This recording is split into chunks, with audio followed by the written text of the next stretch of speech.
आज Lahore high court में MD CAT test के हवाला से 7वीं पेशी थी और आज एक दफ़ा फिर जो है वो वक्फे से पहले दलाइल हुए और वक्फे के बाद तमाम पार्टीज़ की तरफ से, हमारी तरफ से भी दलाइल मुकम्मल होने के बाद जो फ़ैसला है वो महफूज हो गया है। यानी कि जजमेंट जो है वो रिज़र्व हो गई है और जजमेंट अब अनाउंस होगी। इसमें जितने भी दिन कोर्ट ले सकती है, 2 दिन लग सकते हैं, 3 दिन लग सकते हैं। जो इम्पॉर्टेंट पॉइंट्स थे जो अदालत के सामने रखे गए सेक्शन 18 के हवाला से कि वो सेल्फ स्पीकिंग सेक्शन है और उसको मज़ीद इंटरप्रेट इसी अंदाज में किया जा सकता है कि एक ही टेस्ट होना चाहिए, single national MD CAT test. और इसके जवाब में पीएमसी के पास कुछ नहीं था, मासवा ये कि वो दो जजमेंट्स लेके आए थे।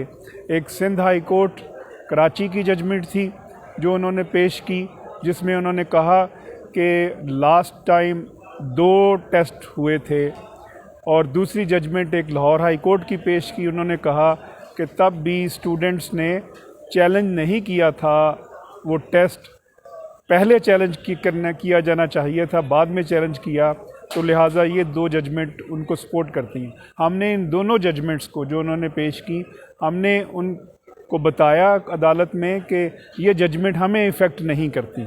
उसकी वजह ये है कि जो सिंध हाई कोर्ट का जजमेंट है वो जजमेंट भी ये कहता है कि एक टेस्ट होना चाहिए, लेकिन सिर्फ़ और सिर्फ जो 2 टेस्ट हुए थे उसकी बुनियाद कोविड पॉजिटिव था और नॉन कोविड स्टूडेंट्स थे। यानी कि जो कोविड पॉजिटिव थे उनको कोविड नॉन कोविड के साथ नहीं बिठाया जा सकता था। इस बुनियाद के ऊपर उनका एग्ज़ाम अलग किया गया, लिहाजा वो जजमेंट हमें इफ़ेक्ट नहीं करती। जो लाहौर हाई कोर्ट की जजमेंट थी वो 30% कोटा चैलेंज हुआ था, तब जब प्रीवियसली पीएमडीसी एग्ज़ाम लेती थी। पुरानी जजमेंट है वो हमें इफ़ेक्ट नहीं करती क्योंकि ये एक्ट ही 2020 में आया है, लिहाजा ये दोनों जजमेंट हमें इफ़ेक्ट नहीं करती। हमारी किसी बात का भी जवाब कि जो रेगुलेशन है सेक्शन 18 की तो वायलेशन हुई, उसके बाद नंबर 2 टेस्ट हमें प्रैक्टिस कोई नहीं करवाया गया जो पार्ट ऑफ फी करवाना था। जो लॉगिन था वो प्रॉपर नहीं हुआ था, जो कि उसी वक्त टेस्ट शुरू होना था जब लॉगिन होता। फिर इसके साथ साथ जो इन्होंने ग्रेसिंग मार्क्स दिए हैं वो कोई क्राइटेरिया के तहत नहीं दिए। हमने वो तमाम जो ग्रेसिंग मार्क्स हैं वो अदालत के सामने रखे हैं, जिसमें किसी स्टूडेंट को 10 दिए हैं, किसी को 15 दिए हैं, किसी को 50 दिए हैं, किसी को 60 दिए हैं।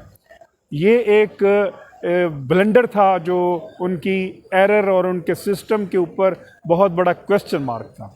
इसी तरह बहुत सारी मार्क्स जो थे उसमें वो जो 20 में से आउट ऑफ 20 में से 52 मिले हैं, और कैलकुलेशन में देखें तो 122 बनते हैं, लेकिन किसी को 167 दिए गए हैं। इसका भी कोई जवाब नहीं था पीएमसी के पास कि वो इस चीज़ को डिफेंड कर सके। अब ये इस सारे मामले में जो आज डिस्कस हुआ और उसके बाद जो है वो अब जजमेंट महफूज हो गई है, यानी कि रिज़र्व हो गई है। दोनों पार्टी को ये भी कहा गया है कि आप रिटन आर्गूमेंट्स फाइल कर सकते हैं और हम कल तक जो है वो रिटन आर्गूमेंट्स भी जमा करवा देंगे। ये क्वेश्चन कि जो प्रीवियस डेट ऑफ हेयरिंग पे हुआ था कि चूँकि पटिशनर कम आए हैं अदालत के अंदर, और ये अगर 1,92,000 समथिंग स्टूडेंट्स का मामला है तो वो तमाम स्टूडेंट्स क्यों नहीं आए, इसका भी हमने हल निकाला है। और हमने वो लॉ पेश किया है कि अगर ग्रीवेंस कॉमन हो और सिर्फ वही स्टूडेंट्स अदालत में आए, या कोई भी पटिशनर है, अगर 10 पटिशनर अदालत में आए लेकिन ग्रीवेंस वो कॉमन ग्रीवेंस उनका है जो 1,00,000 बाहर हैं, ग्रीवेंस अगर कॉमन है तो फिर जो अदालत है वो कॉम्पिटेंट है ये डिसाइड करने की कि कॉमन ग्रीवेंस की बुनियाद के ऊपर वो जो जजमेंट देगी वो उन स्टूडेंट्स को भी हक दिलाएगी जो अदालत में नहीं आए। और अदालत को कानून नहीं रोकता कि सिर्फ आप उन्हीं का फ़ैसला करें जो आपके सामने पटिशनर है, बल्कि उन तमाम 1,92,000 जो है स्टूडेंट्स जो हैं वो उनका भी फैसला अदालत करने की कॉम्पिटेंट है। ये अभी हमने बात सामने रखी है। डिस्क्रिमिनेशन की बात हुई कि वो जो क्लियर कर चुके हैं एमडी कैट एग्ज़ाम जो है, क्या रिकंडक्ट का अगर ऑर्डर होता है तो फिर क्या उनके हकूक़ मुतासर होंगे, उसमें भी हमने सबमिट किया है कि उनको भी एक्सेप्शन दे दी जाए कि वो स्टूडेंट्स जो ऑलरेडी क्लियर कर चुके हैं उनके पास ऑप्शन है कि अगर वो दोबारा एमडी कैट में बैठना चाहें तो फेयर इनफ, और अगर नहीं जाना चाहते तो फिर भी उनकी मर्ज़ी है, उनकी ऑप्शन। इस तरह किसी के साथ डिस्क्रिमिनेशन नहीं होगी।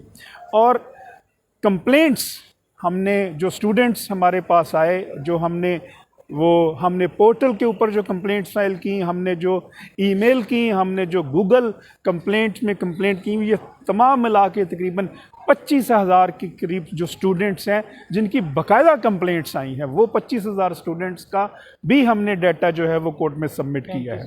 35,000 स्टूडेंट्स का जो डाटा है वो भी हमने कोर्ट के सामने रखा है। फिर इसी तरह 2019 में जब PMDC था तो तब उस वक्त जो था वो नेशनल एमडी कैट हुआ था और उसको ऊपर क्वेश्चन मार्क आया था, और फिर जो नम्स ने, national university of medical sciences ने, तब जो है वो दोबारा रिकंडक्ट करवाया था एग्ज़ाम, और उसी तरह UHS से, और उसी तरह जो है वो हमने ये इस्तदा की है कि तब हुआ था तो फिर आज भी आप हो सकता है, और नेशनल एमडी कैट जो है ये दोबारा रिकंडक्ट किया जाए। और इन फ्यूचर भी जो है ये जितना इन्होंने लॉस किया है कौम का, और जितना इन्होंने एक भोंडा मजाक किया है और एक फॉल्टी सिस्टम है, इसके ऊपर तो पूरी इंक्वायरी होनी चाहिए, और ताकि जो है वो ज़िम्मेदारों के ख़िलाफ़ कार्रवाई की जाए और अप्रोप्रिएट एक्शन लिया जाए। क्योंकि अगर इस मामले को यहीं पे छोड़ दिया गया तो फिर जो है वो इसी तरह अगर इंसाफ का कत्ल हुआ, और इसी तरह जिस तरह इन्होंने स्टूडेंट्स के साथ की ज़िंदगियों के साथ खेला है। अदालत का ये कहना था कि medical students are the best students of the world. जो मेडिकल प्रोफेशन में जाते हैं, फर्स्ट स्टेज के ऊपर जो तमाम स्टूडेंट्स निकलते हैं वो मेडिकल के प्रोफेशन की उनकी चॉइस होती है, और फिर बाद में जाके बाकी प्रोफेशन में वो जाते हैं। They are the topper of the society, they are the cream of the society, and they are the torch bearer of the society.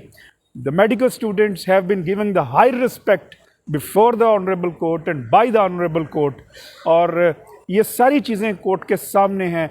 And we hope so that इंशाअल्लाह अल अज़ीज़ a judicial decision shall come to decide this so-called the faulty system of the PMC, and thereupon the law shall take its course, and we will see justice for not only these petitioners that who are in the court, but equally those students as well who were unable to come to the court, but the justice shall be delivered to them as well, inshallah al-Aziz.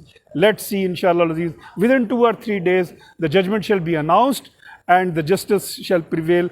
All of us thankful to the students as well that who are with us, Mr. Irfan Yusuf and all other students that who have come here to join us and to raise voice against this menace and this nepotism of PMC. Thank you very much.